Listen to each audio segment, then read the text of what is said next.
एवढा दारू प्यायचा, त्यानं काय केलं माहिती का? दारू पिता पिता झाकण भरून दारू स्वतःच्या बायकोलाच पाजली. पी म्हणला, बायकोनं घोट घेतला आणि घोट घेतल्याच्या नंतर बायको अशी करते.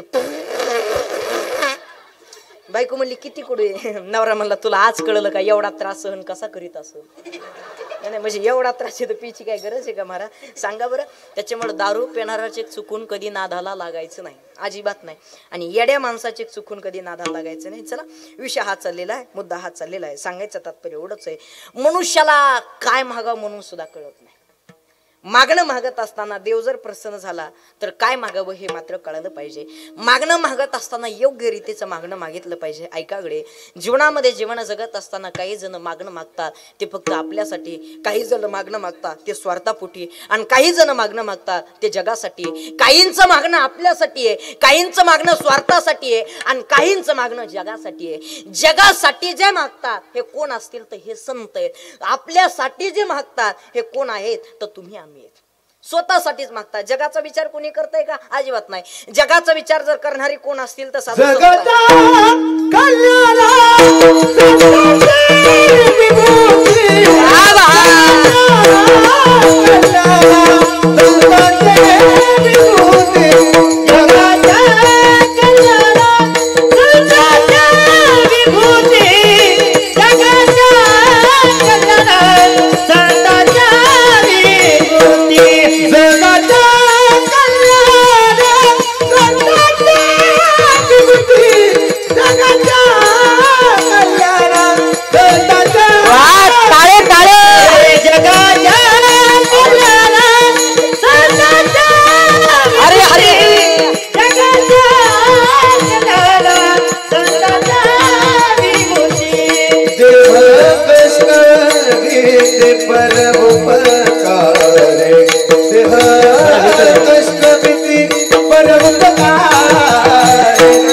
जगाच्या कल्याणा संतांच्या विभूती आणि देह कष्टविती परोपकारे. काय म्हणले महाराज?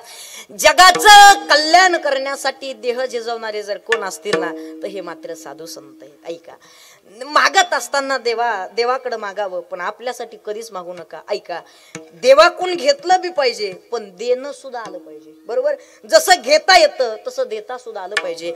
जीवनामध्ये सगळ्या जगात जर मोठा जर कोण असेल ना तर घेणारा कधीच मोठा नसतो, या जगामध्ये देणारा मोठा असतो. बरोबर का नाही? घेणारा कधीच मोठा नसतो, देणारा मोठा असतो. ऐका बरं का, समुद्र किती मोठा आहे हो? समुद्र बघितला ना? समुद्र किती मोठा आहे? एवढा मोठा आहे समुद्र, एवढा मोठा आहे समुद्र, पण त्याची एक खोड आहे गडे. त्याची खोड आहे, त्याची अशी खोड आहे की नदी नाल्याचं सगळं पाणी हे माझ्यात आलं पाहिजे. समुद्राची काय खोड आहे? नदी नाल्याचं जेवढं पाणी आहे, वड्याचं असेल कशाचं बी पाणी असेल, सगळं पाणी माझ्यात आलं पाहिजे, ही समुद्राची खोड आहे. मेघाकडे जर बघितलं तर मेघ हा प्रत्येकाला जगाला देत राहतो. ऐका, हा मेघ हा जगाला देत राहतो म्हणून त्याचं स्थान सगळ्यात वर आहे, आणि समुद्र सगळ्यातून घेत राहतो म्हणून त्याचं स्थान सगळ्यात खाली आहे. ऐका, त्यामुळं जसं घेता आलं तसं देता सुद्धा आलं पाहिजे. बरोबर का नाही? मनुष्यानं जसं घेतलं तसं दिलं पाहिजे.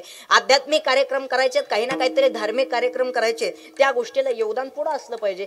पण सध्याच्या काळामध्ये देतात का लोक?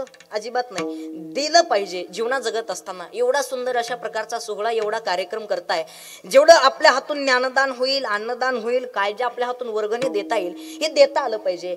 जीवनामध्ये जीवन जगत असताना जो मनुष्य देतो हा जगामध्ये सगळ्यात मोठा असतो. तुमच्याकडे किती ज्ञान आहे, तुमच्याकडे किती धन आहे, तुमच्याकडे किती श्रीमंती आहे, तुमच्याकडे ज्ञान असू द्या, धन असू द्या, श्रीमंती असू द्या, पैसा असू द्या, हे तुमच्या पाशी जर फुलं तर हे कोणाला जगाला कळणार नाही की हा जगामध्ये किती मोठा आहे. बरोबर का नाही? हा, एखादा मनुष्य उंच असेल, काय एखादा मनुष्य उंच असेल, पण त्याला जर त्याची उंची जर बघायची असेल ना, तर कधी ना कधी तरी ठेंगण्या माणसामध्ये त्याला जावं लागेल. ऐका, एखाद्या मनुष्याला जर त्याची उंची बघायची असेल तर कधी ना कधी तरी ठेंगण्या मनुष्यामध्ये सुद्धा त्याला जावं लागेल. हा, एखादा माणूस जर किती गोरा आहे हे बघायचं असेल तर माझ्यासारख्या काळ्या माणसाच्या संगतीमध्ये तुला कधीतरी आलं पाहिजे, मग कळल की दुसरा किती गोरा आहे. तसं जीवनामध्ये असं वाटत असेल ना मी किती मोठा आहे, तर लोकाला आधी दान देऊन बघितलं पाहिजे, मग नंतर कळल की आपण सुद्धा किती मोठे. लक्षात घ्या. ऐका, इकडं लक्ष द्या. ऐका, चांगले वाक्य सांगितले की टाळ्या वाजतातच महाराज. चांगले वाक्य सांगितले की टाळ्या वाजतात. ऐकणारे फक्त जाणकार असले पाहिजे, ऐकणाऱ्यांना चांगलं आवडलं पाहिजे. आणि इथं जर बघितलं तर सगळे जाणकार आहेत ऐकणारे, बरोबर का नाही? मी तुम्हाला कीर्तन सांगावं तेवढा पातळीचा मी सुद्धा नाहीये बाबा. सगळे इथं गुणीजन मंडळी, वयोवृद्ध मंडळी, माझ्यापेक्षा ज्ञानानं वयानं अनुभवानं सगळे मोठे असणारे ज्येष्ठ श्रेष्ठ मंडळी आहे. खरं सांगायचं झालं तर तुम्ही सगळे कीर्तन ऐकण्यासाठी आलेले नाही, तुम्ही सगळे मला आशीर्वाद देण्याकरता आलेला. मी तुम्हाला कीर्तन सांगावं तेवढा पातळीचा मी सुद्धा नाहीये.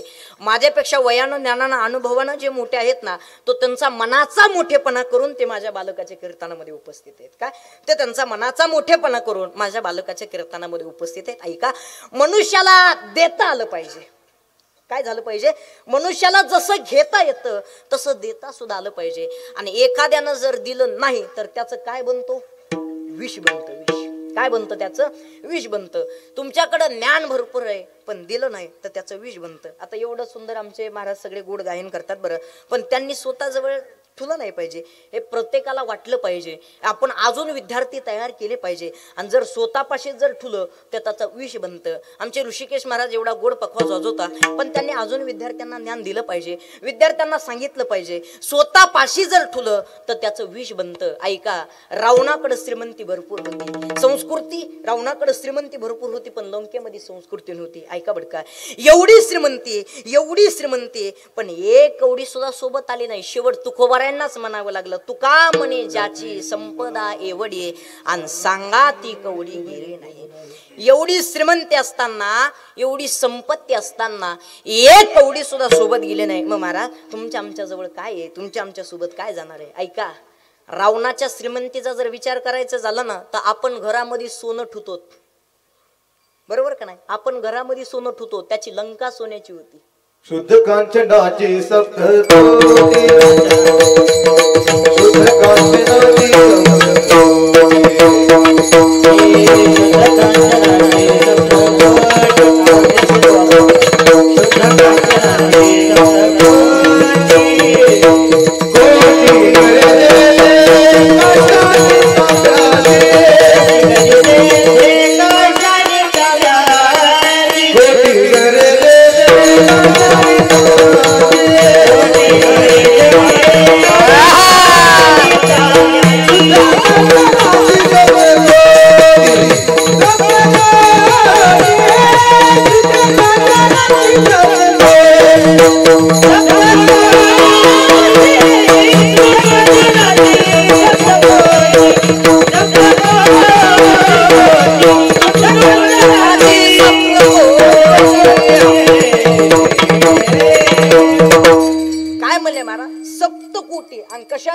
शुद्ध कांचनाचे 7 कोटी गर्व होते रावणाचे, 7 कोटी आणि शुद्ध कांचनाचे. एवढं सोनं असताना सुद्धा एक कवडी सुद्धा सोबत घेऊन गेला नाही बाबा.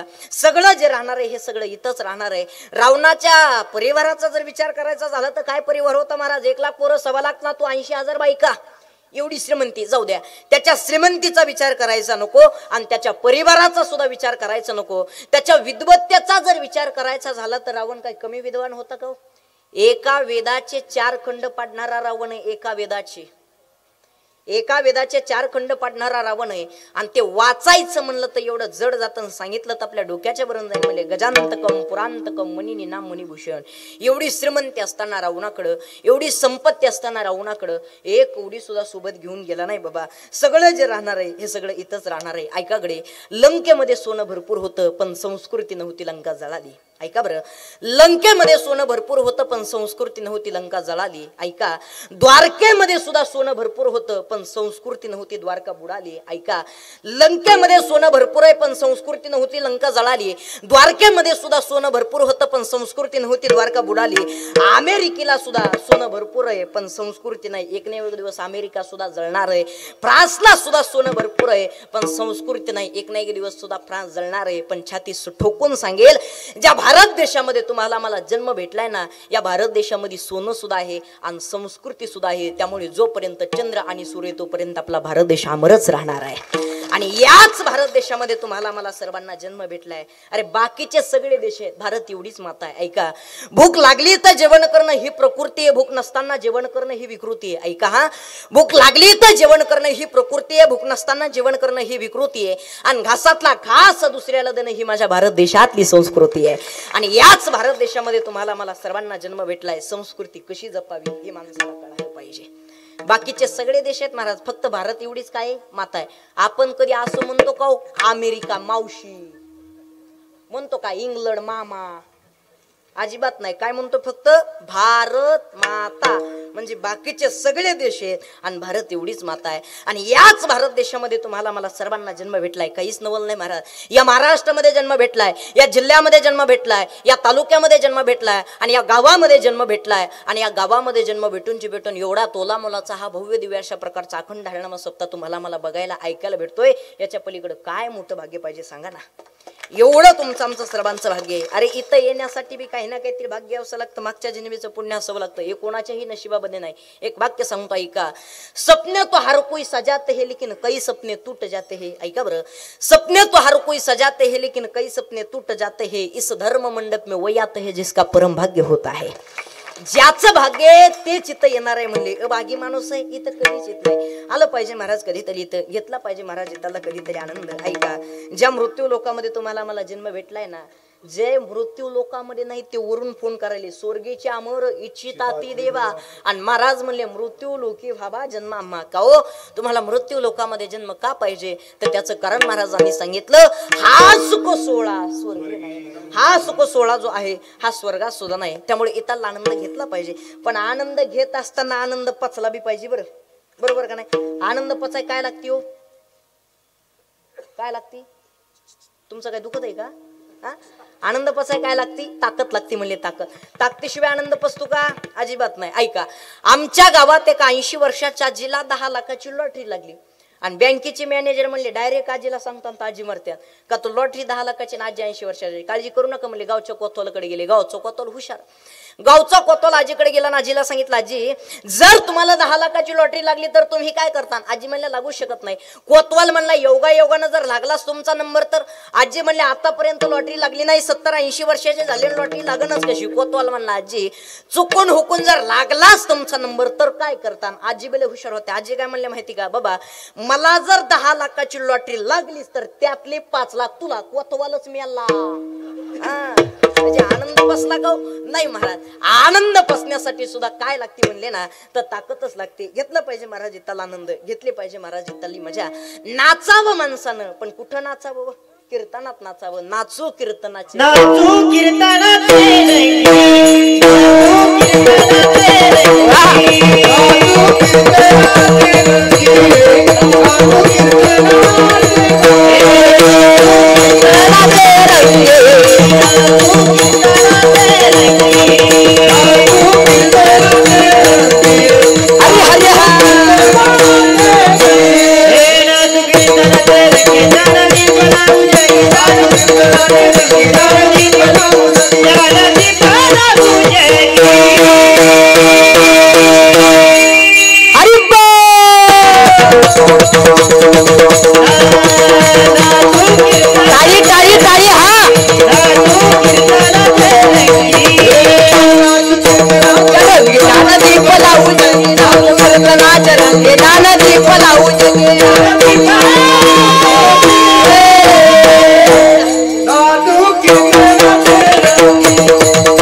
काय गोड वातावरण आहे. असं वाटायलंय की आजचा कार्यक्रम साक्षात पांडुरंगाच्या दरबारात चालला काय.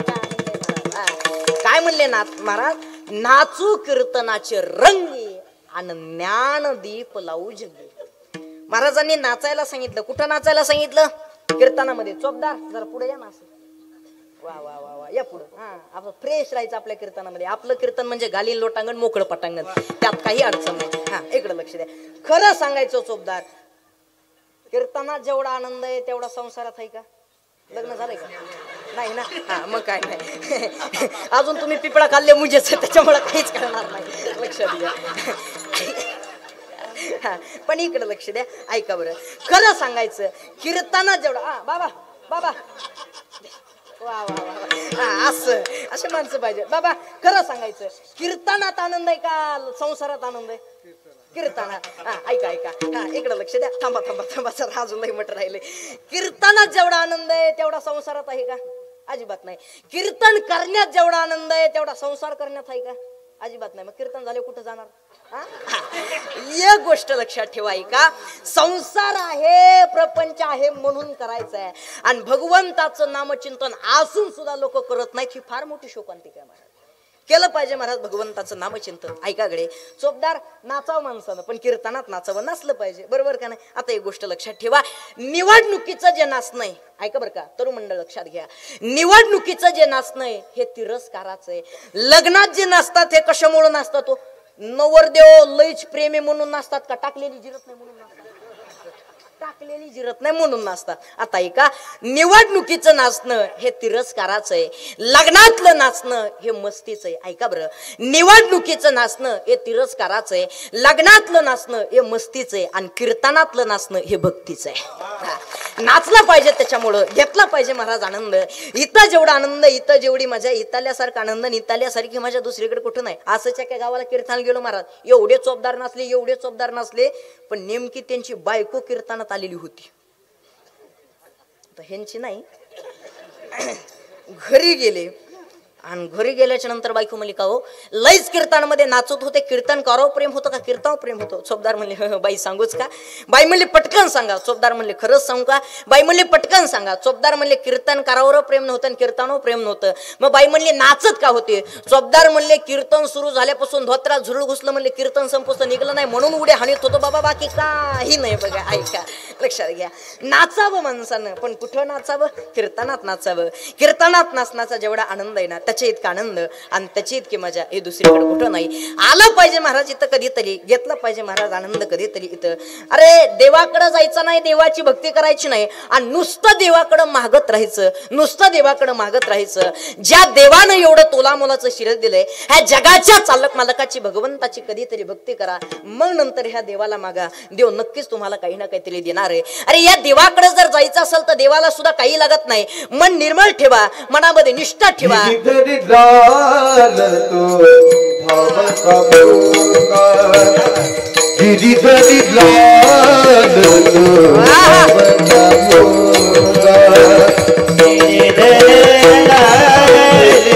अरे अरे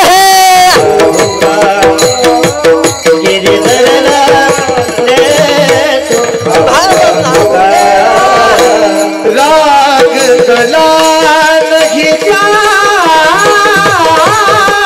जानत तुका, राग गला नहीं जानत तुका, राग गला जय हो राग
एकदा आमच्या महाराजांसाठी.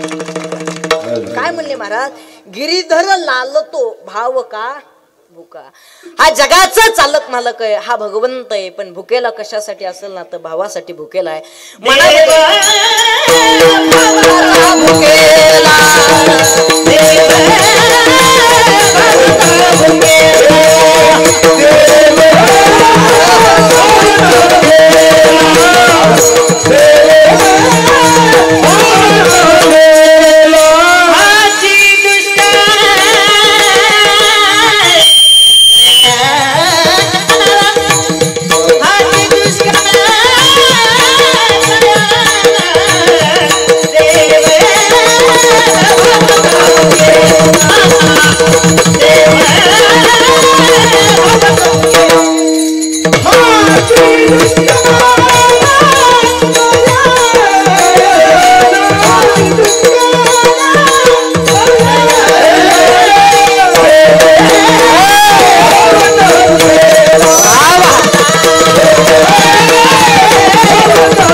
भुकेला आणि दुसरं प्रमाण दिलं काही न लगे एक भावाची कारण आणि तिसरं प्रमाण अंतरीची घेतो बुडी आणि पाहे जोडी भावाची. आता लक्षात घ्या असे लगोपाठ 3 ते 4 प्रमाण दिले यांनी, बरोबर का नाही? वा एकदा यांच्यासाठी टाळ्या वाजवा.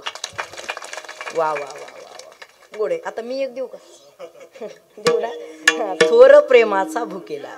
हा जगाचा चालक मालक आहे, हा भगवंत आहे, पण भुकेला कशासाठी असलो? प्रेमासाठी. इचू बारीक आहे पण ठणका लय मोठा आहे महाराज, कधी विसरू नका. लक्षात घ्या, ऐका. जसं जमल तसं आपलं चालू आहे, इकडे लक्ष द्या, ऐका. हा जगाचा चालक मालक आहे, भगवंत आहे. भुकेला कशासाठी असेल तर प्रेमासाठी आहे. देव भुकेला कशाचा आहे तर भावाचा आहे. ह्या देवाला, ह्या जगाच्या चालक मालकाला, भगवंताला काहीच लागत नाही. फक्त काय लागतो? फक्त मन निर्मळ ठेवून देवाकडे जावं लागतं. तुम्ही बोर व्हायलात का? जरा बोर चहा वगैरे सांगू का? नाही बोर होत असले तर लक्षात घ्या. नाही ना? हा मग आता इकडे लक्ष द्या, ऐका. देव भुकेलाय कशाचा? भावाचा. नीट लक्ष देऊन ऐकलं तर कीर्तन कळल, बोर अजिबात होऊन देणार नाही. ऐका. देव कशाचा भुकेलाय? भावाचा. देवाला काय लागतो? भाव लागतो. मनामध्ये निष्ठा, मनामध्ये श्रद्धा आणि मनामध्ये जर प्रेम असं तर हा जगाचा चालक मालक भगवंत आपलासा झाला म्हणून समजा. ऐका. रोजच्या रोज देवळामध्ये जाऊन देवाचं दर्शन करून काहीच उपयोग नाही. एक वाक्य सांगता ऐका. ये जरुरी नाहीये की आदमी हर दिन मंदिर जाए. ऐका बरं. ये जरुरी नाहीये की आदमी हर दिन मंदिर जाए, आदमी जहां भी जाए वा मंदिर बन जाए. अशी जर निष्ठा असेल ना, अशी जर श्रद्धा असेल ना तर हा जगाचा चालक मालक हा भगवंत आपलासा झाला म्हणून समजा. देवाला काहीच लागत नाही. फक्त मन निर्मळ ठेवा. तुमच्याकडे किती श्रीमंती आहे, तुमच्याकडे किती धन आहे, तुमच्याकडे किती पैसा आहे, पैसा बघून, धन बघून, श्रीमंती बघून देव कधीच जवळ येणार नाही. धन बघून, श्रीमंती बघून, पैसा बघून जे जवळ येतात हा जगाचा चालक मालक भगवंत नाही तर हे संसारातले प्रपंचातले असतात. आणि जो धन आणि पैसा श्रीमंती न बघून जवळ येतो हा जगाचा चालक मालक भगवंत असतो. कुठल्याच प्रकारची श्रीमंती बघत नाही, काहीच बघत नाही. एक श्लोक सांगतो, त्या श्लोकामध्ये भगवंत फार गोड वर्णन करतात. ऐका. गोकोटी दानम ग्रणे सुखासी मागे प्रयागी यदिकल्पवासी यज्ञायुतो मिरु सुवर्ण दानम गोविंद नामनाथ न भवे तत्तुल्य वेगम. ऐका. भगवंतानं ह्या श्लोकामध्ये फार गोड वर्णन केलंय. भगवंत सांगतात गोकोटी दानम. गो म्हणजे काय? गो म्हणजे गाय. ऐका. गो म्हणजे गाय. महाराज भगवंत सांगतात गोकोटी दानम. कोटी जरी गायी दान केल्या, बरोबर, कोटी जरी गायी दान केल्या तर घरामध्ये सुख येणार नाही. म्हणले गोकोटी दानम ग्रणे सुखासी मागे प्रयागी यदि कल्पवासी यज्ञायुतो मिरु सुवर्ण दानम. किती जरी यज्ञ जरी दान केलं, किती जरी मेरू पर्वत एवढं जरी दान केलं, किती जरी यज्ञ केले, किती जरी सुवर्ण दान केलं ना, तर घरामध्ये सुख येणार नाही. मग महाराज घरामध्ये जर सुख आणायचं असेल तर नेमकं काय करावं लागेल? तर शेवट भगवंत सांगतात गोविंद नामनाथ न भवे तत्तुल्य वेगम. हो, गोविंदाकडे जावं लागेल. ह्या जगाच्या चालक मालकाकडे जावं लागेल. ह्या गोविंदालाच भजावं लागेल. त्याशिवाय हा जगाचा चालक मालक भगवंत आपला कधीच होणार नाही. काय लागतं? ह्या भगवंताला सुद्धा प्रेम लागतं. पण सध्याच्या काळात प्रेम नावाची गोष्टच राहिली नाही. लोक बोलत असताना सुद्धा प्रेमानं बोलत नाही. तो असंच एका गावाला कीर्तन गेलो, महाराज कीर्तन झालं, जेवायला बसलो. आणि जेवायला बसलो, माझ्या शेजारी एक जण जेवायला बसला, बरं का. एक जण चपाती वाढायला आला. आणि चपाती वाढायला आल्याच्या नंतर शेजारी जेवायला बसल्याला कसं करतो? हा वाढ वाढ. महाराजाला भेटत नसते वाढ, भेटत नसते म्हणजे महाराजाला वाढ. ऐका. जेवण झालं. जेवण झाल्याच्या नंतर आम्ही दोघं असे बसलो. आणि बसल्याच्या नंतर मला वजनात म्हणतो हा कसं झालं जेवण? म्हणलं छान. आणि पुन्हा नंतर म्हणतो हा रोज हेच खातात का? म्हणजे माझ्या घरी काय मी काय गाजऱ्या गवत खातो का? काही मिळच लागत नाही मला. काय बोलते लोक, काय नाही, भरोसाच नाही. बघा, प्रेमानं बोललं पाहिजे. ऐका. आतापर्यंत तुम्ही असं कधी बघितलंय का मिठाच्या भरणीला मुंग्या लागलेल्या? बघितलंय? महिला मंडळ बघितलंय? मिठाच्या भरणीला मुंग्या लागलेल्या बघितले का? अजिबात नाही.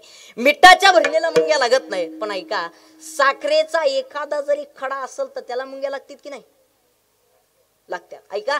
साखरेच्या खड्याला मुंग्या लागतात, पण मिठाच्या भरणीला कधी मुंग्या लागत नाही. ऐका.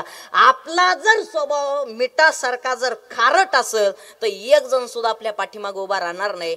पण आपला जर स्वभाव साखरेसारखा जर गोड असेल तर जग आपल्या पाठीमागे लागल्याशिवाय राहणार नाही. ऐका. स्वभाव ठेवत असताना मनुष्यानं साखरेसारखा गोड ठेवावा. वागत असताना मनुष्यानं प्रेमानं वागावं. तोंडामध्ये गोडवा असावा. बोलत असताना प्रेमानं बोललं पाहिजे. काय महाराज कशाला उगं कोणाला नावं ठेवायचे, कशाला कोणाला खाली वडायचा प्रयत्न करायचा आहे? ज्याच्या त्याच्या पद्धतीनं, ज्याच्या त्याच्या कर्मानुसार, ज्याच्या त्याच्या प्रारब्धानुसार जो तो मोठा आहे. बरोबर का नाही?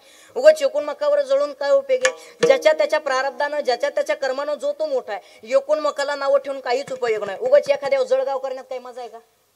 एखाद्यावर जळगाव करण्यात काहीच मजा नाही. जळून जळून किती दिवस जळायचे? ऐका. पण जळणारे सुद्धा असावे. माणसानं जळत असताना असं जळावं, असं जळावं. आणि जगत असताना मनुष्यानं असं जगावं, असं जगावं की जो आपल्यावरती जळतो हा जळून एके दिवशी राख झाला पाहिजे. असं जळावं, असं जगावं माणसानं. बरोबर का नाही? जीवनामध्ये जीवन जगत असताना ज्याच्या त्याच्या प्रारब्धाने, ज्याच्या त्याच्या कर्माने जो तो मोठा आहे. उगाच लोकाला नावं ठेवून काही म्हणू नका. जीवनामध्ये जीवन जगत असताना कसं जगावं, कसं वागावं हे सांगत जर कोण असतील तर हे साधू संत सांगतात. त्यामुळे जीवनामध्ये संगत जर कोणाची करायची ना तर साधू संतांची संगत करावी. पण मुळात साधू संतांची संगत लई अवघड, ही कोणाच्याही नशिबामध्ये नाही. याला प्रमाण आहे. बहु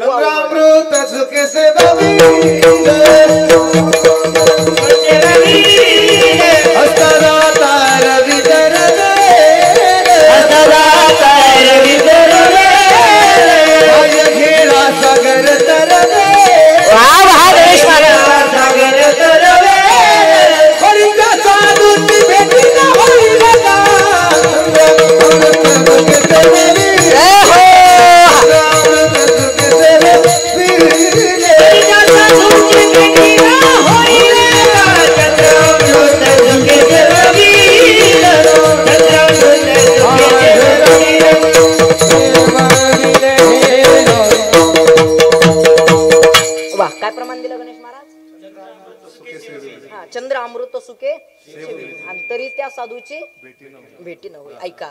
महाराज सांगतात किती जरी काही